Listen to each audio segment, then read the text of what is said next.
take one supremely qualified elected leader, throw in a positive and optimistic message about the future, some popular policy achievements and ideas for the future, a dash of Beyonce, and what do you get?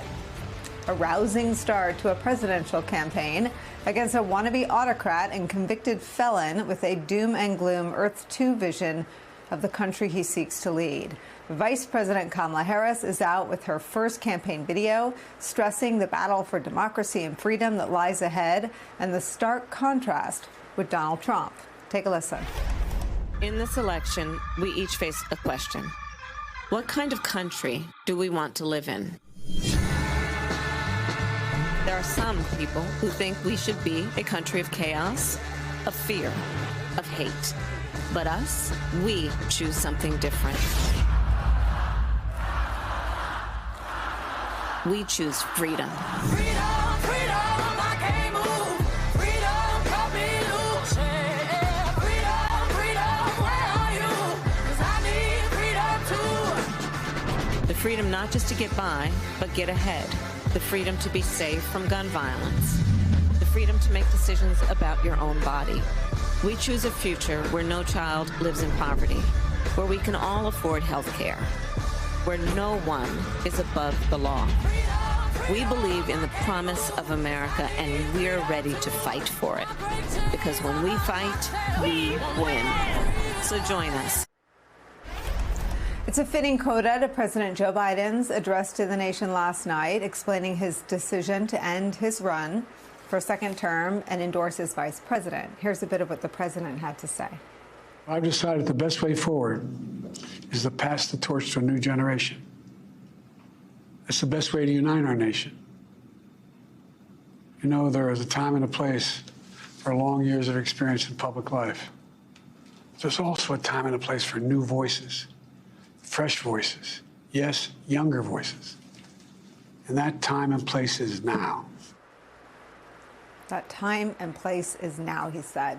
Having galvanized the Democratic base and sent the Trump team scrambling in search of something, anything effective with which to attack Kamala Harris, the president's anointed successor, Kamala Harris, has been taking a message grounded in this idea of freedom and a fight for the future and the rule of law to the campaign trail, with 4 events in 4 states in 4 days. Her latest appearance, a speech to the American Federation of Teachers, where she said the ex-president would return America to a dark past. Watch that.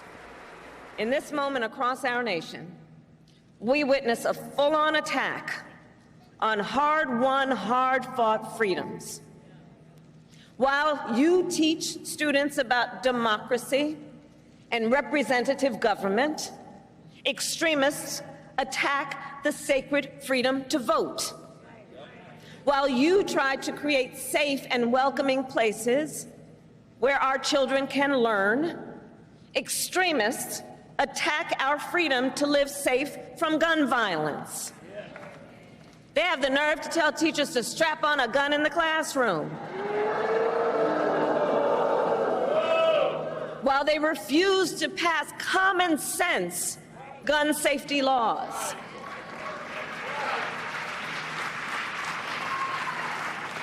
And while you teach students about our nation's past, these extremists attack the freedom to learn and acknowledge our nation's true and full history, including book bans. Book bans in this year of our Lord 2024.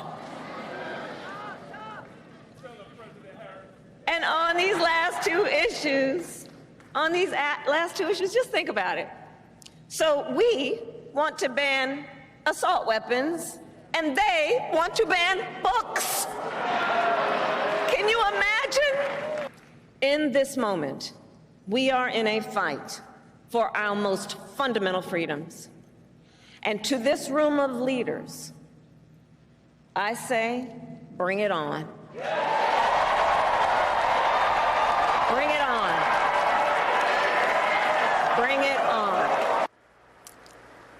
President Joe Biden officially passing the torch to Vice President Kamala Harris in a campaign that sees the presidential election is a battle for freedom, and the future is where we start today. Former U.S. Senator, host of MSNBC's How to Win 2024 podcast, Claire McCaskill is back. Also joining us, MSNBC contributor and columnist Charlie Sykes is here, an MSNBC political analyst and senior opinion writer and columnist for the Boston Globe. Kim Eckenstor is also back.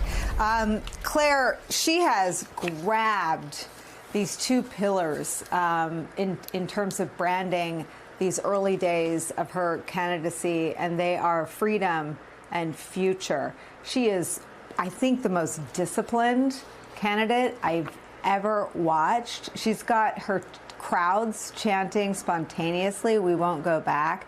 This is a stellar start. Yes, to say she was ready is an understatement. I think people for way too long, and we've talked about this before, for way too long, undermined Kamala Harris in ways I never really quite understood. As somebody who knows her well and worked alongside of her in the United States Senate, and frankly, one of the things I find most fun about this is the struggle the Republicans are having. The things they are pointing out as negatives, the online community is taking and turning into a positive, like laughter. I think our country is ready for joy instead of grievance. We are ready for lightness instead of dark. We are ready for all of the things she's bringing to this campaign. And you're right, this organic chant, I don't think maybe people remember that, all fired up, ready to go was organic. That happened organically in the Obama campaign. I was fascinated by "We Won't Go Back," which happened organically in her first speech as a candidate. I predict "We Won't Go Back" will in fact be the chant that sticks around from now until the first Tuesday in November.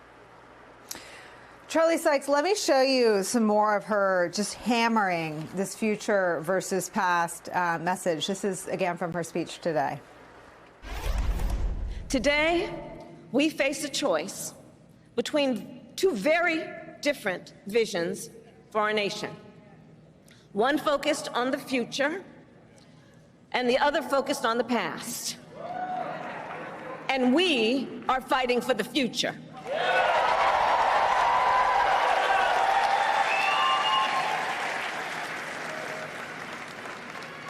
And in our vision of the future, we see a place where every person has the opportunity not just to get by, but to get ahead.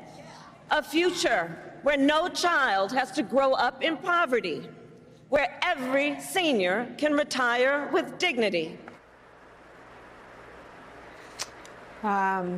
Pretty clear what this campaign's about.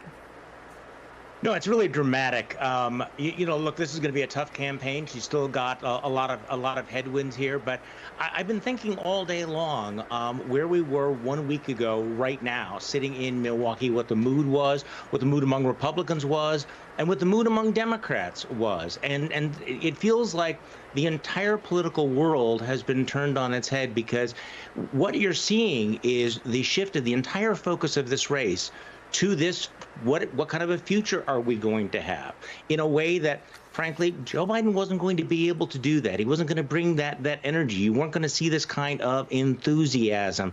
And this passing of the torch has been close to seamless, which, again, was not necessarily inevitable a week ago. So a week ago, we were thinking, like, what is this election going to be like? Could it be like a 1980 Republican blowout? Today, and I don't think there's any precedent for the kind of quick start enthusiasm that we're seeing right now. But think about the election in 1960, John F. Kennedy. Think about 1992, Bill Clinton talking about change. Think about 2008, when Barack Obama was the voice of change. And this feels far more like that now than at any time in this campaign. So the campaign that we were all sort of girding for and dreading has now been utterly and completely transformed. And I'm not downplaying the challenges and what the Republicans will do to try to define Kamala Harris, but the fact that, and don't also sleep on the fact that she's given 4 big speeches in 4 days. The energy that she's bringing to this and the organic enthusiasm I'm always trying to balance out what's hype and what's real. This is pretty extraordinary what you're seeing on the ground and in social media.